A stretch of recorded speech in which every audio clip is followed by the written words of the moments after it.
일부 예배를 마치고 나니까 어떤 분이 설교가 너무 짧았다, 좋았다고.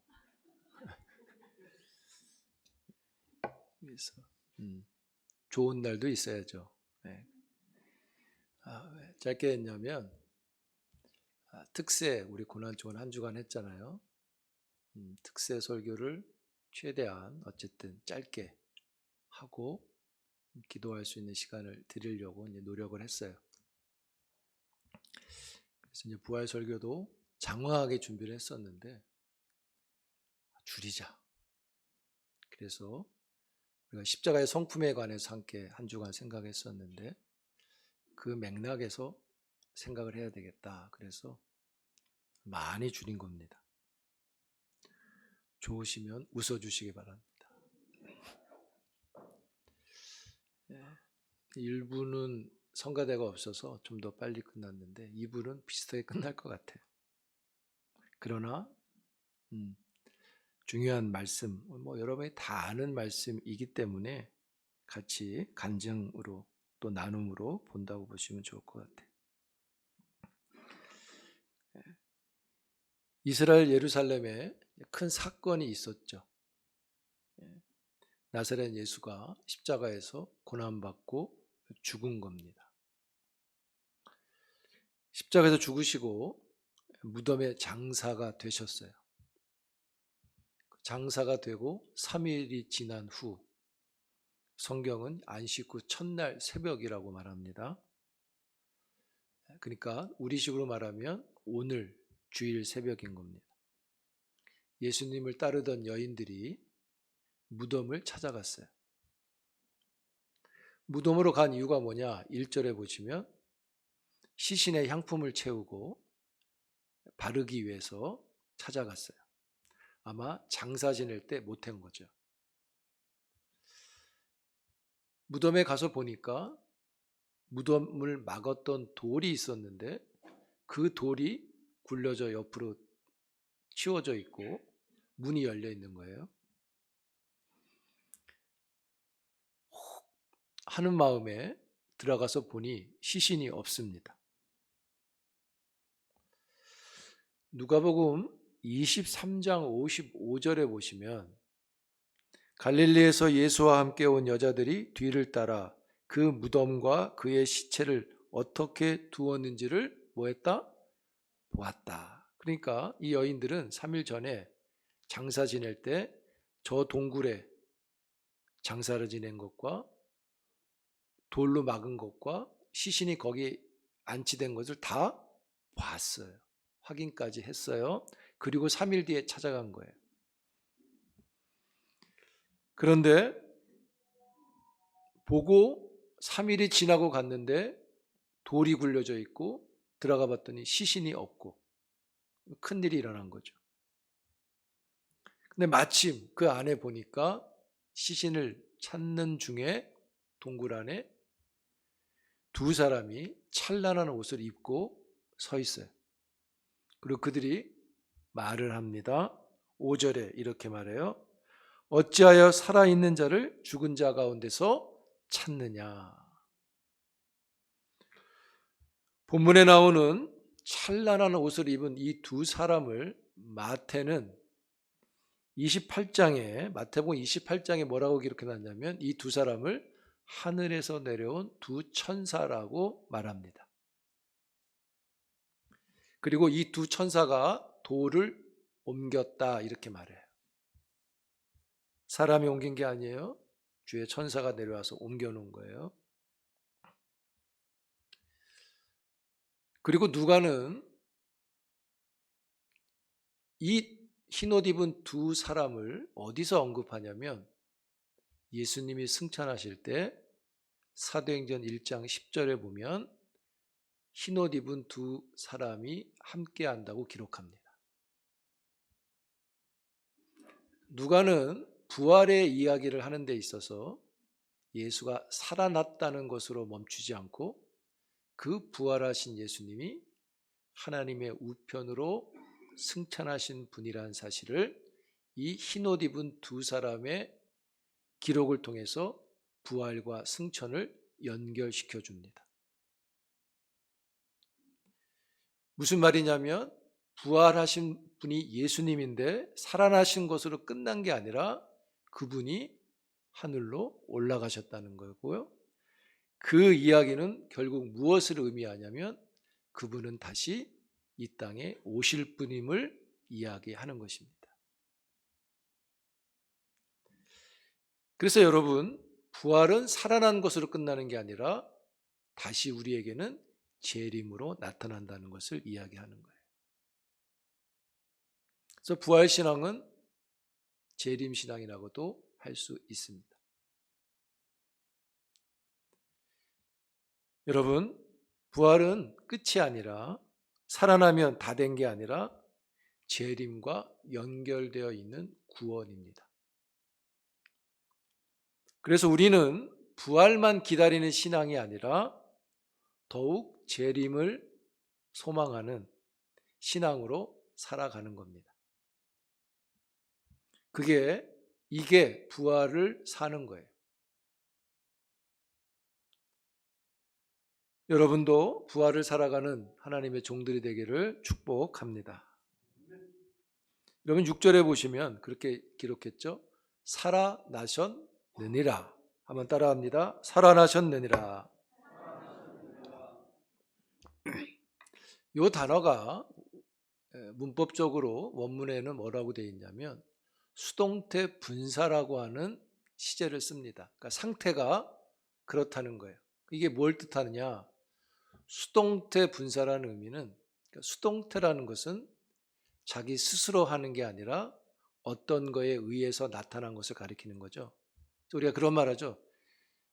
너는 너무 수동적이야. 누가 시켜야만 해. 이런 표현하죠.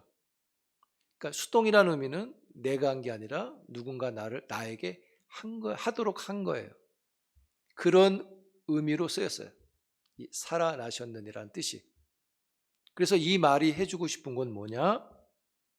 예수님은 스스로 살아난 게 아니라 누구에 의해서 살아났다는 것이에요. 그래서 그게 누굽니까? 하나님에 의해서 살아나셨다는 거예요. 부활했다는 거예요.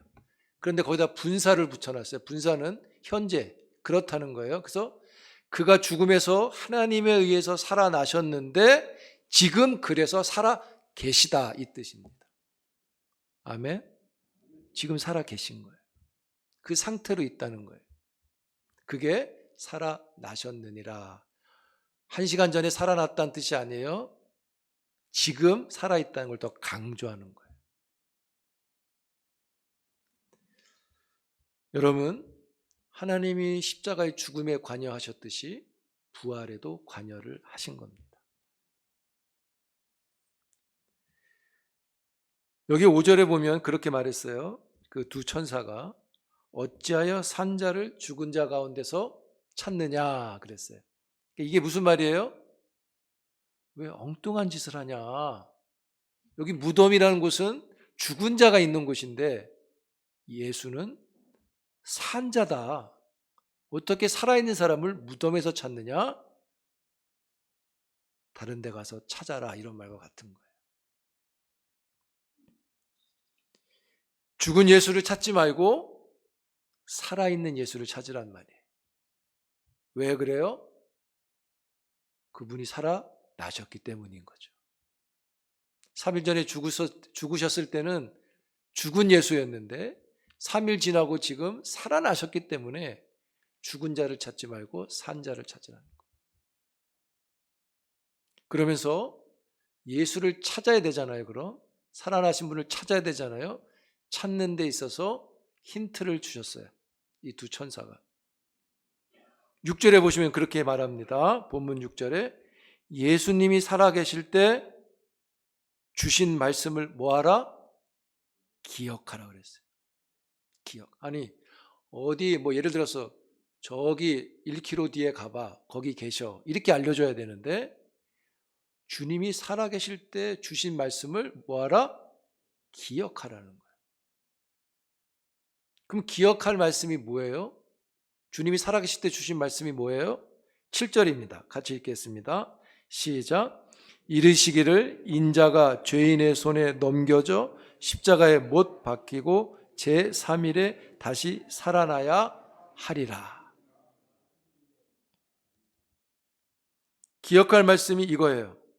예수님이 고난받고 죽고, 이제 그건 너희들이 3일 전에 눈으로 봤고, 이제는 뭐 한다는 거예요? 3일 만에 살아났다는 것을 기억하라는 거예요. 왜 기억해야 돼요?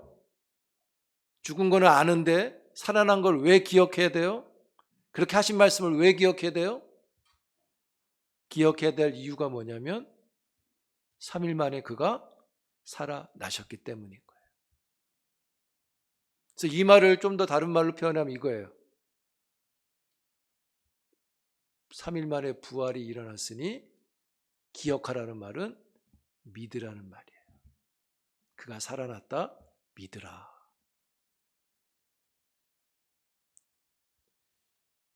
여러분, 부활을 믿는다는 것은 시신이 있고 없고의 문제가 아닙니다. 부활은 죽은 자가 다시 살아난 것을 내가 눈으로 보고 믿는 게 아닌 거예요. 부활을 믿는 것은 하나님의 말씀을 믿는 겁니다. 아멘. 여러분 부활을 믿습니까? 봤습니까? 봤어요? 우리 어떻게 믿어요? 말씀을 믿는 거예요.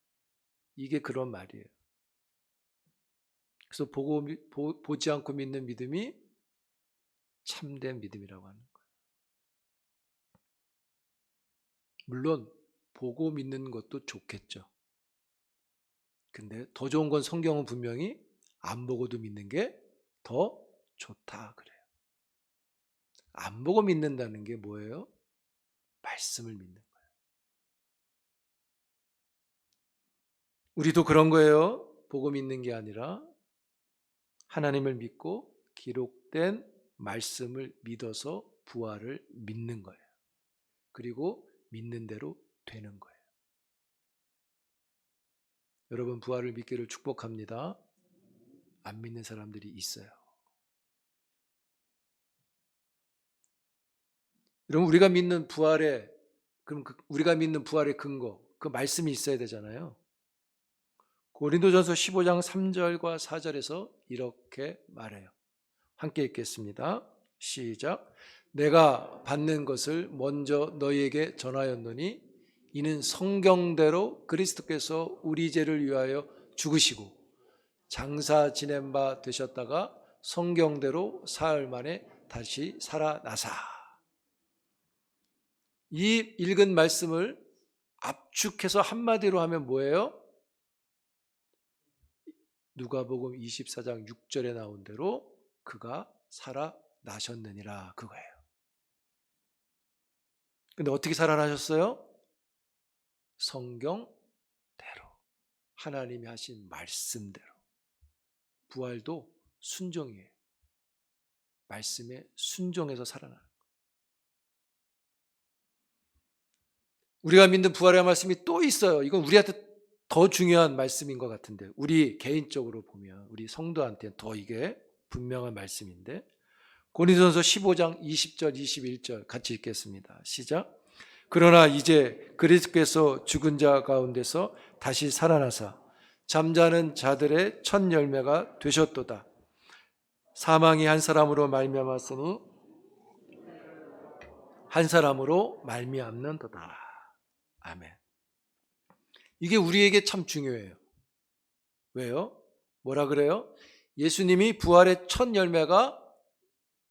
열매로 부활을 하셨고, 그 다음에 그를 믿는 사람들이 첫 번째 이유 계속해서 부활이 일어난다고 말하기 때문이에요.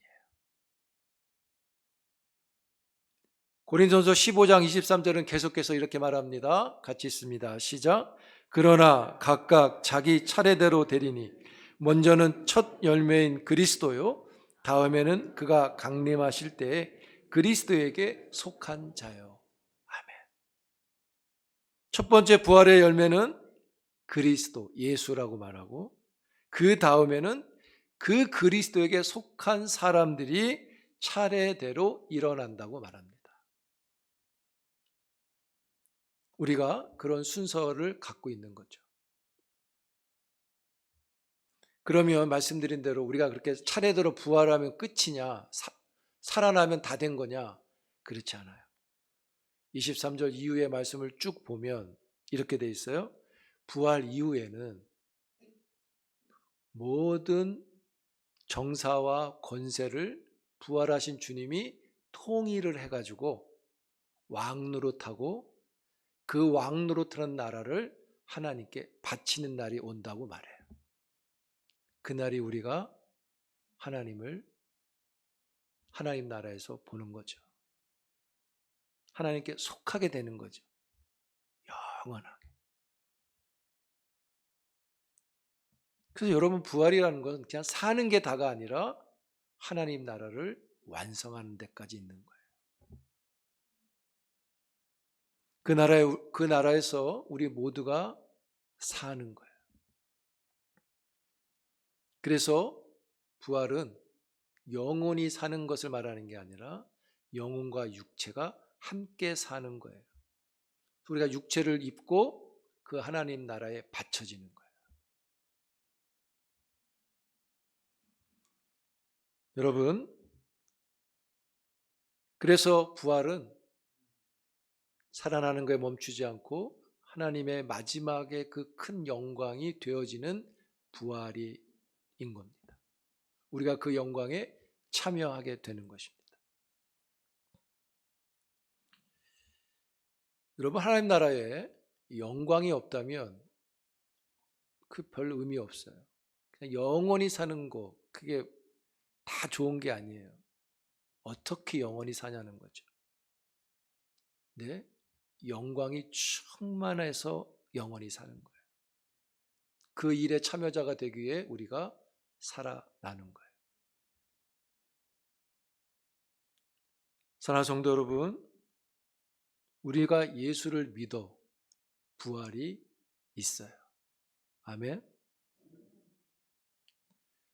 그래서 오늘 24장 6절에 그랬잖아요.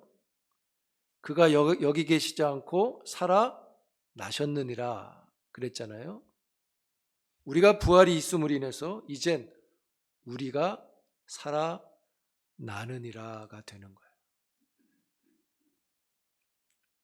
사랑하는 성도 여러분, 부활을 믿으시기를 축복합니다. 신앙이 달라지고 사는 게 달라지는 거예요. 여러분, 우리는 살아난 사람들이에요. 죽은 자가 아니에요. 살아난 사람들이에요. 사랑하는 성도 여러분, 부활의 성품은 살아난 자의 성품이에요. 우리가 살리는 성품이 되기를 기도합니다. 그게 복음인 거예요. 부활의 신앙의 성품이 되기를 기도하고 축복하고 또 많은 것들을 살려내는 부활의 사람들이 되기를 주의 이름으로 축원합니다. 기도합니다. 하나님 감사합니다. 부활의 큰 능력이 우리에게 부활의 성품이 되게 하셔서 많은 것을 살려내는 하나님의 사람들이 되게 하옵소서. 우리를 원하게 하시고 우리를 필요로 하게 하셔서 그곳에서 하나님의 생명을 이루어가게 하옵소서. 예수님의 이름으로 기도합니다.